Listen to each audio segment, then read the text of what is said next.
É com prazer, enorme prazer, eu recebo aqui na sala Isabel Pimentel de Castro Pinto, o Dr. Ives Gandra da Silva Martins, 88 anos de autoridade em direito, grande profissional do direito, e o Dr. Ives, meu antigo, meu velho companheiro, tentou me pôr na Academia Paulista de Letras, do qual ele é membro, não conseguimos entrar, mas isso já faz tempo, continuamos amigos. E o doutor Ives é da Academia Brasileira de Filosofia. E aí hoje nós temos dois assuntos importantes a tratar. O primeiro é a indicação do Cristiano Zanin, pelo presidente Luiz Inácio Lula da Silva, para o lugar de Ricardo Lewandowski no Supremo Tribunal Federal. E o outro é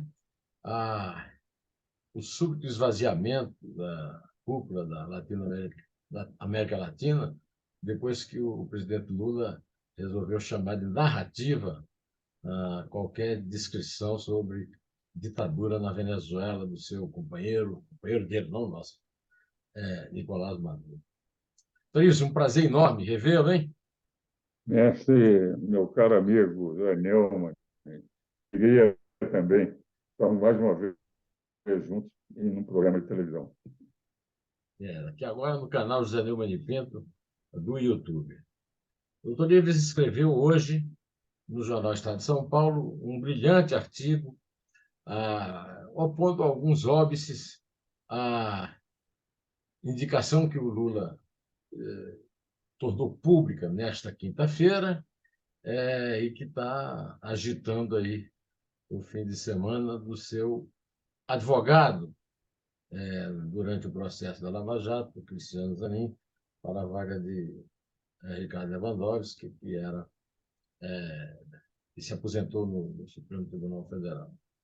O doutor Ives se opôs, digamos, a a grandes autoridades aí que defenderam Zanin. Eu acabo de ver, por exemplo, que o doutor Celso de Mello, que é muito respeitado, ex-decano do Supremo, disse que, achando estranho, estão reclamando que o Lula indicou amigos. Segundo ele, o presidente dos Estados Unidos já indicou amigos. Outro que eu vi entusiasticamente aplaudindo foi um membro, o doutor Celso não é mais do Supremo, mas este é, o Luiz Roberto Barroso. Mas acho que o doutor Ives está bastante cercado de razão no seu artigo no Estadão. Você acha importante, Ives, que o Veja o presidente dos seguinte, Estados Unidos já tenha indicado um amigo? o fato de ser amigo, se nós analisarmos, não me preocupa tanto. Eu acho que o requisito maior é o problema do notável saber. Eu digo isso pelo seguinte: se nós analisarmos todos os presidentes, com exceção dos presidentes militares, que indicaram grandes nomes, não havia uma intimidade maior. O Moreira Alves, o Rezegue, etc., não tinham um contato maior, foram indicados pelo currículo que eles tinham.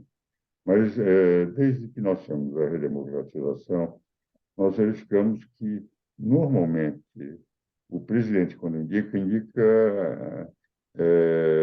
na maior parte das vezes, pessoas que conhece, com quem ele conviveu, que ele confia, que acha que vai ser um representante. Então, leva a ser o programa amizade de menos importância do que indicar alguém que tenha autonomia e independência em relação ao executivo. Veja, por exemplo, o Carlos Aires. Carlos Aires era um membro do PT em Sergipe. O Carlos, eu mesmo defendia a candidatura dele, porque era professor universitário, professor de Direito Constitucional. Eu mesmo acompanhei a tese de doutoramento, quando estava comentando a Constituição com o Celso Bastos, o Celso foi orientador dele.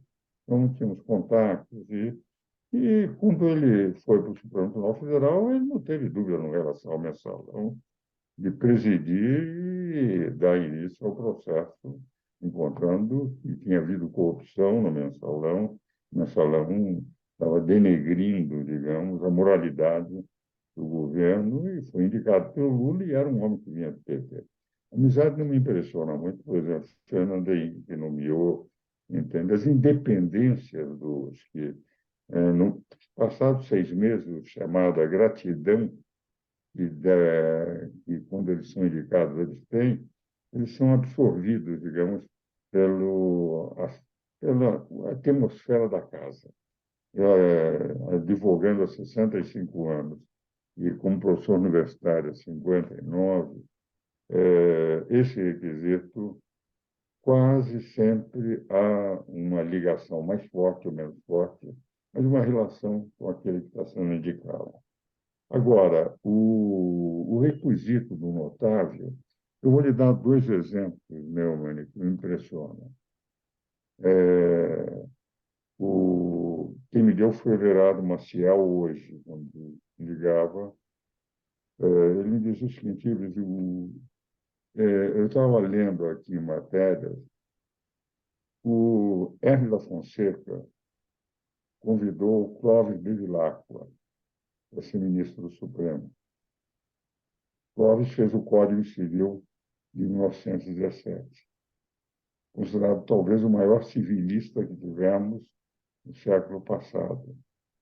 Sabe o que Clóvis disse para o Hermes, presidente da República? Eu acho que ainda não sou notável para ser ministro do Supremo Tribunal Federal.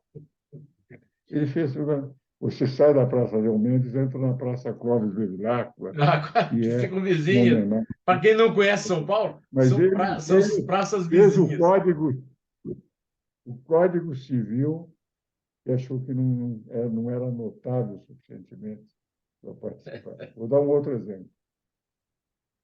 Rubens Gomes de Souza fez o anteprojeto do Código Tributário Nacional.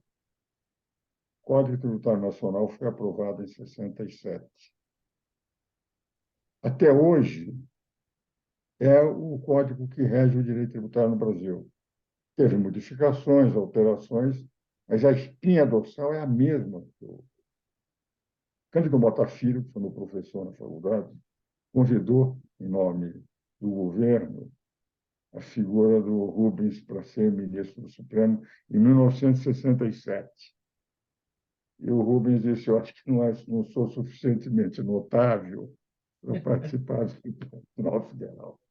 Então, você vê o seguinte: como juristas, o maior tributarista da história do Brasil, que foi Rubens Gomes de Souza, um dos maiores civilistas da história do Brasil, certamente do século passado, o maior, que fez o Código Civil, que vigorou de 1917 a 1973, naquela comissão com Miguel Reale, João Carlos Madeira Alves e outros, fizeram um novo código. Quer dizer, na prática, que, aliás, o código entrou em vigor em 2002, o Código Civil, aquele processo que entrou em 73. Cujo código, portanto, de 1907 a 2002, o Clóvis não quis aceitar e o Rubens não quiseram aceitar. Então, você vê o valor que se dava, a expressão notável, não era um mero adorno condicional, é um adjetivo que eu ponho aqui porque fica bonito na Constituição. Era algo que é o quê? Para ser aquele que vai definir o direito do país. E todos os juristas do Brasil vão ter que estudar o que eles decidiram. E formará a linha que seguirá a segurança jurídica do país.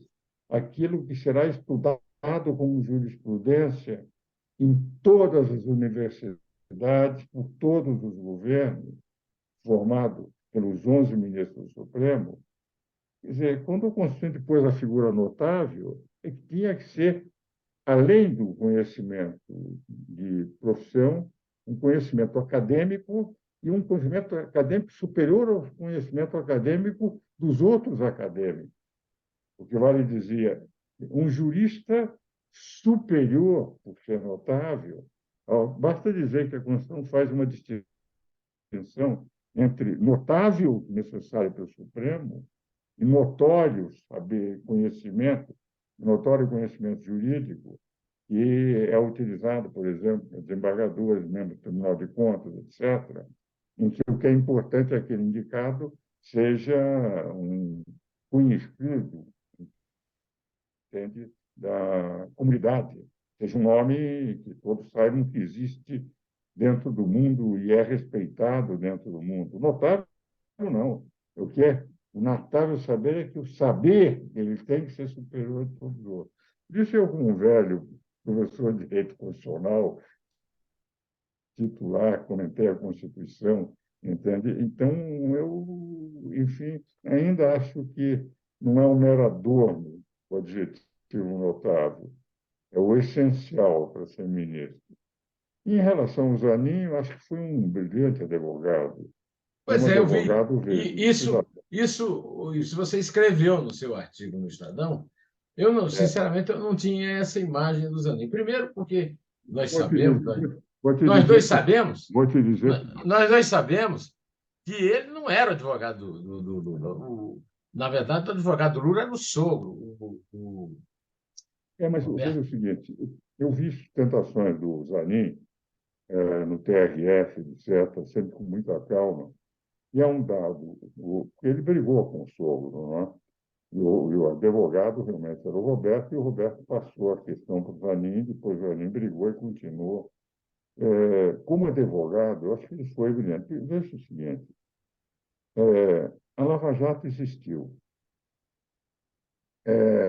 Devolução de recursos, nós tivemos devolução de recursos de grandes valores, bilhões e bilhões de reais, porque ninguém devolve dinheiro gratuitamente. Eles devolveram porque ficou comprovado, e as provas de tanto que ele foi condenado em primeira instância, segunda instância, terceira instância e quarta instância pelo próprio Supremo Tribunal Federal. Então, apesar da defesa, ele ia perdendo. Conseguir, em embargos de declaração, de habeas corpus, que é um processo simples, não só que todos os processos fossem anulados, uma sentença de 46 páginas do Fachin, mas mais do que isso, conseguir como advogado, primeiro, deslocar os processos, como se eu tivesse no programa meu que vai com o Mourão agora, no domingo nós gravamos, ele diz o seguinte, é como se eu estivesse jogando de um lado da rua, de repente dissesse, não, o juiz que está nesse lado no CEF tem que ser o juiz do outro lado da rua. Então, isso foi que ele conseguiu. Tirou os processos de lá. Mas, como advogado, ele exerceu também pressão no Supremo e conseguiu do ministro Lewandowski que todas as provas que nunca foram elididas contra o presidente Lula não pudessem ser utilizadas nos novos julgamentos, ao ponto de uma juíza de Brasília, eu li a notícia no Estado de São Paulo, você deve se lembrar, declarou o seguinte: eu tenho elementos para condenar, mas estou proibido de usar essas provas, então eu absolvo o presidente Lula e mais 7 pessoas foram absolvidas por essa juíza de Brasília. Então, como advogado, ele deslocou contando com a prescrição por causa da idade e a não utilização de provas, que teriam que ser todas as provas renovadas, porque aquelas e não elididas que estavam lá continuaram. Então, se você vê a arquitetura de uma defesa que um advogado tem que exercer, isso é de convir. Como advogado, evidentemente, exerceu muito bem a sua função. Agora, o Supremo não é o bom profissional, o bom magistrado, o bom Ministério Público, procurador, ou o bom advogado que tem. A meu ver, a interpretação que eu dou é que teria que ser um notável saber. Se o cidadão for idôneo, o fato de ser amigo ou não é indiferente. Mas o notável saber, a meu ver, não é um requisito de mero adorno. Diz, olha, aqui começa a gravata, fica bem. É muito mais, é um adjetivo que, a meu ver, é que qualifica a superioridade daqueles que serão os maiores representantes de direito dentro de um país. Que, indiscutivelmente, por exemplo, eu dou minha opinião, escrevo um livro, o pessoal pode gostar do livro, mas eu mesmo, um modesto professor de província, entende? Agora, ministro Supremo, não. Quando ele escreve aquilo, vai ser obrigado. Mesmo o seguinte, quando o Supremo decide por 6 votos a 5, numa linha, por exemplo, uma repercussão geral, uma ação direta de inconstitucionalidade, que a obrigação se faz para todo o país, para todos os 3 poderes, para todas as 3 esferas da federação, apesar de 5 serem contrários, aqueles 6 obrigam. Então, a minha posição é uma posição acadêmica, a posição deles é uma posição que defende o direito. Por isso, eu tenho a sensação de colocar a palavra notável não é, você está entendendo, né, Maria? Um mero adjetivo que nós poetas, você e eu somos poetas, nós muitas vezes procuramos aquelas palavras que representam o nosso Você, o sentimento. Carlos Aires e eu. Falou no Carlos Aires, você, o Carlos Aires e eu somos poetas. Ives, E Carlos olha, Aires é um belo poeta, um belo é, poeta. eu queria fazer aqui uma comparação, né? Você falou aí no Lewandowski, e o Lewandowski era amigo do Lula, era amigo de família e tal, mas não se levantou essa questão. Você não levantou na época a questão do notável, por quê? Porque o Lewandowski tem uma carreira acadêmica bastante sólida, não é isso? Não, inclusive foi o concurso dele para professor titular, ele venceu o Alexandre de Moraes no concurso, né? O Dirceu Silas, quer dizer, eram 4 grandes que estavam, e ele foi o que ganhou o concurso para a Teoria Geral do Estado, né? O Lewandowski fez uma carreira de magistrado. Eu mesmo dei palestras para o Lewandowski quando ele era o diretor da Escola da Magistratura do Tribunal de Justiça de São Paulo, mesmo quando o Márcio Tomás Bastos, que era o ministro da Justiça do Lula, conversou comigo, eu defendi o nome do Lewandowski, que, enfim, amigo também, grande conhecedor, jurista. E o Márcio chegou para ele, para o Lewandowski, e disse: olha, o Ives é um dos que defendeu o seu nome, porque a titulação dele, da USP, não foi um concurso homologatório do Lewandowski, um concurso com 4 candidatos, entende? E 4 candidatos bons, inclusive o Alexandre, entende? E o Lewandowski ganhou, que vale dizer. Ele tinha uma carreira acadêmica indiscutível, não é? Eu posso discordar da amizade dele, entende? Mas, na prática, eu discordei, por exemplo, como presidente do Senado, quando ele conseguiu fazer um corte, um artigo claríssimo da Constituição, Isso é é, verdade. em relação à É inelegibilidade verdade. da presidente. Discordei e tenho discordado de algumas decisões dele, mas reconheço uma carreira acadêmica de alto nível, né?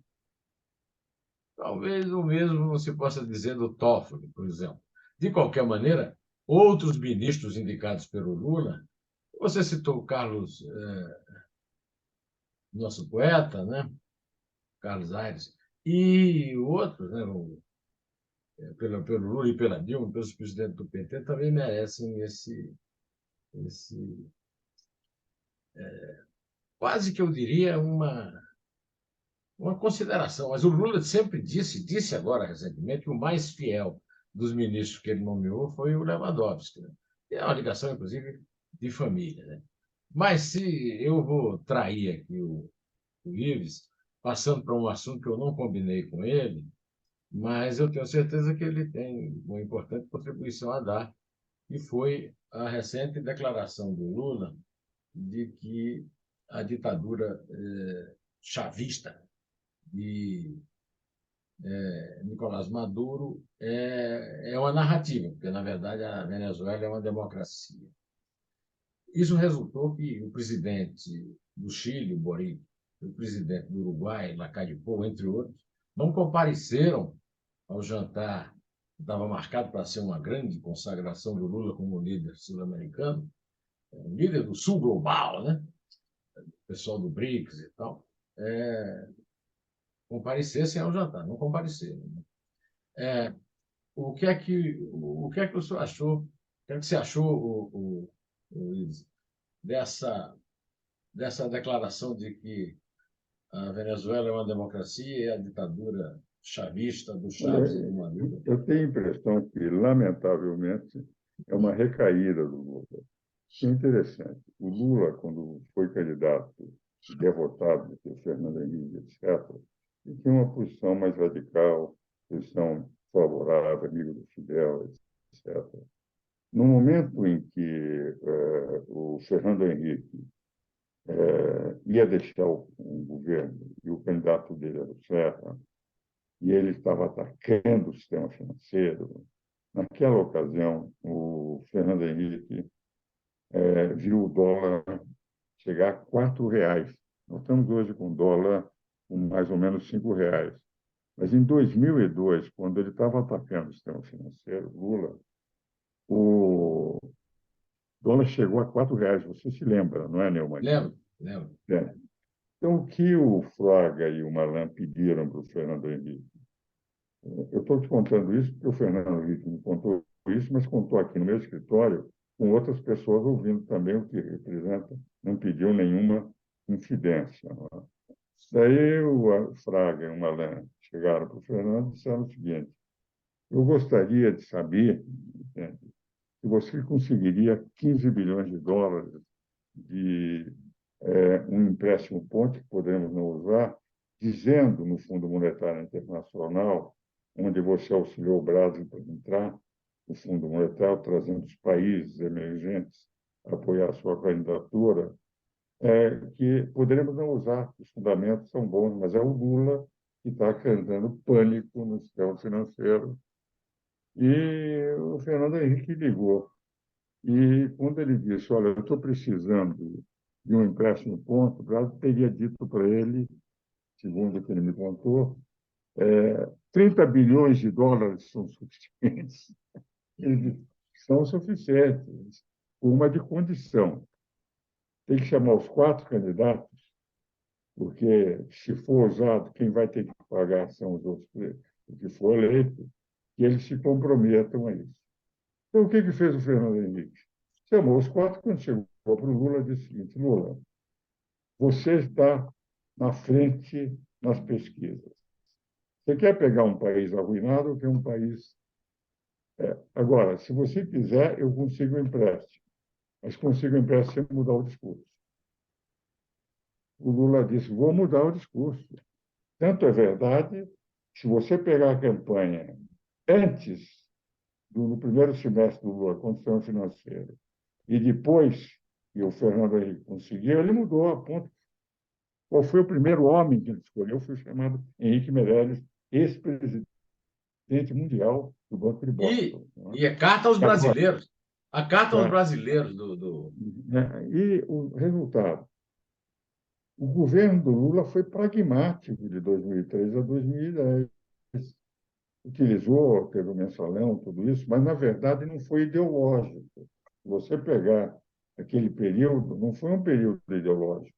Quem foi o verdadeiro ministro da Economia do Lula foi o Meirelles. Era presidente do Banco Central, mas ele que garantia a eliminação. Agora, não.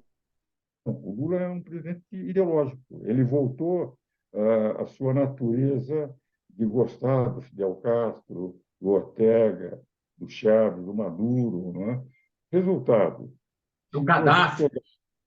pegar esses 5 meses, ele, Putin, boas relações. China, boas relações, duas ditaduras. Elogiou o regime cubano. Aliás, o seu governo, o PT, emprestou dinheiro que nunca recebeu nem da Venezuela, nem de Cuba. E aproveitou, como era o Unasul, trazer o Maduro e dizer que tudo aquilo que todo mundo viu. O número, a operação acolhida que existe em Roraima, do governo brasileiro, são de refugiados, pessoas que houve assassinatos, houve prisões, etc. Ele diz que é uma narrativa evidente que dois dos presidentes, um deles é de esquerda e um de direita, não é? Fizeram críticas e o Maduro veio para o Brasil porque não pode ir a nenhum outro país. Ele, se for em avião presidencial, ele pode ter o seu avião apreendido um voo pelas condenações nos, nos tribunais, ou pelo menos pelos processos nos tribunais. Ele é considerado um genocida. Então, de rigor, ele voltou. E isso faz o quê? Ele não tem o domínio do Congresso, tendo o negócio impõe para ele. As pautas dele são todas de retrocesso. Reforma trabalhista, retrocesso. Ataca o agropecuário. Hoje se tem a notícia de que o PIB nosso cresceu porque a agropecuária cresceu 21%. E ele é inimigo da agropecuária. Diz o seguinte, não, são sem terras que podem produzir. Olha, o Buzo apresenta dados, o Preto trouxe dados no meu conselho, o Conselho que eu presido, o Conselho Superior de Direito, o Fábio Preto, secretário de Justiça de São Paulo, mostrando o seguinte, pelos dados nossos, de cada 5 pratos que se comem no mundo, um é fornecido pela agropecuária brasileira. Pois bem, agora o Buzo mostra toda a produção, tudo que houve de distribuição de terras nesse período, o Buzo punha nesse domingo no Estado, a produção daria para alimentar a cidade de Jundiaí. E ele é inimigo do agro, entende? Que é o que está salvando o governo. É a nossa galinha dos ovos de ouro. O agro é a galinha dos ovos de ouro do Brasil. Ele deveria tratar assim com um tratamento especial, e é um tratamento agressivo. O que vale dizer é a volta, o sem terra, o estéril, é muito melhor tratado pelo governo federal do que os agropecuaristas, o que é impressionante. Um homem que invade terras, que desrespeita a Constituição, que violenta, que pisoteia a Constituição, tem. Então, eu tenho a impressão que o que acontece quando ele elogiou um genocida, um presidente que matou pessoas, torturou pessoas, que agrediu, que trouxe a miséria, a fome, que arrebentou com a democracia venezuelana, não há democracia na Venezuela. O Brasil tem 141 generais, a Venezuela tem quase 2.000. Como é que se compreende, entende, que você possa dizer que é uma narrativa e que esse homem é um democrata que está sendo atacado pelos Estados Unidos? É Eu, evidente tra... que eu se há tratei fake desse news, assunto. se há fake Eu, news que o Alexandre teria que verificar, que realmente o Alexandre de Moraes está com todos os processos de fake news no Brasil. Quando ele disse que o Temer era golpista, fake news. O Alexandre seria um ministro indicado por um golpista, fake news. Quando ele disse que o Maduro é um democrata, fake news. Isso teria que entrar no processo do Supremo Tribunal Federal. eu tratei desse assunto num artigo que eu publico. Eu sou agora colunista do Antagonista e publiquei hoje um artigo chamado A Mais Recente Mancada de Lula. E nesse artigo eu cito o desembargador aposentado Walter Fanganiello Maierovitch, em que ele relata uma coisa que nós não podemos esquecer: é que, além de tudo, além de estar voltando ao governo Dilma e não ao governo Lula, Lula está traindo a promessa que ele fez na eleição de implantar uma democracia de verdade no Brasil. A primeira coisa que ele faz é ir para a China. Segundo, tenho aqui um livro chamado Esquerdas e Direitas, do Joacil de Góes da Bahia, lá, em que ele diz que não há mais ditadura comunista no mundo, é tudo fascista. E a China, e eu completo, não é apenas uma ditadura fascista, como é a Venezuela, como é a Nicarágua, como é Cuba, mas também escravocrata. A China vive da escravidão de milhões de chineses. E o Lula foi lá prestigiar o Xi Jinping, que se transformou numa espécie de arauto dele, né? Isso. Nós estamos vivendo um momento, olha, eu com os meus 88 anos, quer dizer, tenho pouca coisa, a essa altura, acho que minha mulher está me esperando lá e eu tenho muita saudade dela. Mas vocês que são mais jovens Fez até um livro de poesia para vão, ela. vão ter que enfrentar isso Todos os livros de melhor poesia do dele que são para eu. ela. Mas é Sim, mas isso, fale. mesmo. Mas o que você diz disso? É, dessa adesão do Lula a uma ditadura Não, mas, fascista não, escravocrata. e veja o seguinte, um dado que eu acho muito importante é o seguinte: o Lula foi eleito por 60 milhões de brasileiros. O Brasil tem 150 milhões de eleitores. 90 milhões dos eleitores brasileiros não votaram no Lula. 58 mil votaram no Bolsonaro, 7 milhões anularam os votos e 25 milhões abstiveram-se de votar. Quer dizer, então, ele é um homem que foi eleito por 40% dos eleitores brasileiros. Ora, um homem que foi eleito por 40% dos eleitores brasileiros deveria tentar uma pacificação nacional, diversos partidos o apoiaram, e ele resolveu fazer um discurso ideológico daquele grupinho pequeno e sempre lhe dava um determinado número de votos quando ele perdia as eleições no século passado, quando ele concorria e perdia. Agora, ele tem uma série de alianças, porque ele está com dificuldade no Congresso, dificuldade dentro do próprio governo. Ele juntou muita gente e muitos, a essa altura, estão percebendo que não tem opinião nenhuma dentro do governo. Quem manda é a ala radical do partido, né, do governo.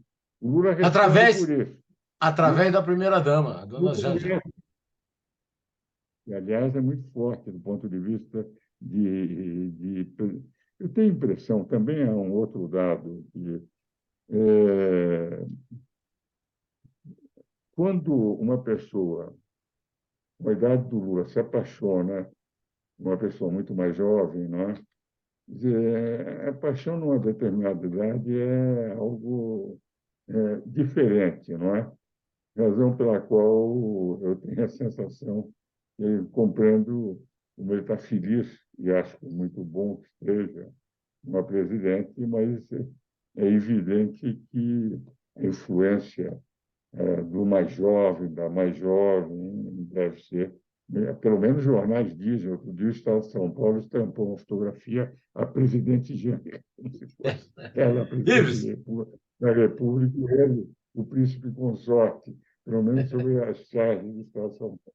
Mas eu acho que cabe a ela também estar exercendo uma influência, porque ela tem posição, realmente ela e a Gleisi, uma posição muito mais radical do que a maior parte dos petistas, entende?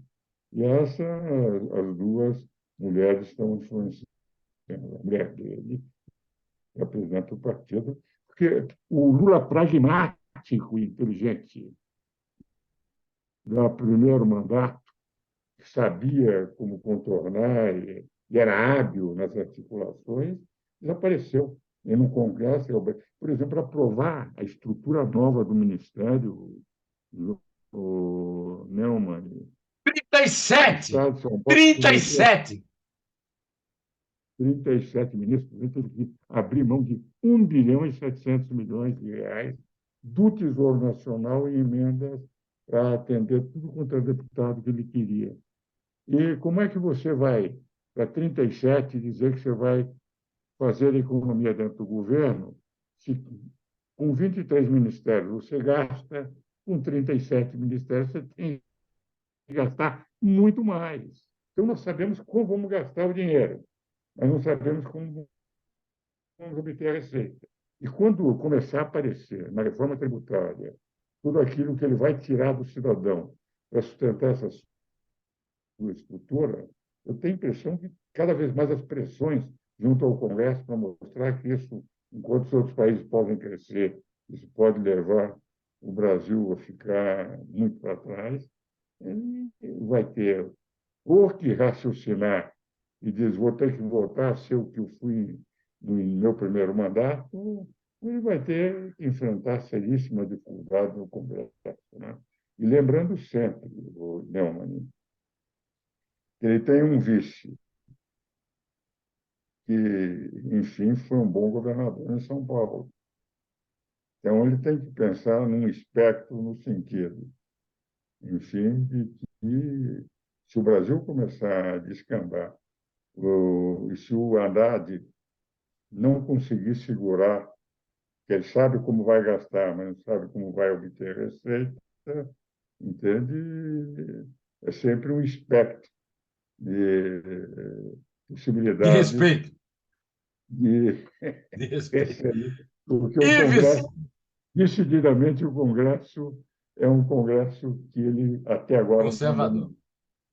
Ives Gandra da Silva Martins, nosso tempo acabou, mas foi uma aula, um banho de realidade prática e de teoria jurídica que todo mundo que assistir aqui vai me agradecer por essa oportunidade que somente uma amizade antiga e poderosa como a nossa poderia propiciar. Ives, muito obrigado Ora, pela sua lucidez mantida ao longo desses 88 anos e espero que mais 88 venham por aí.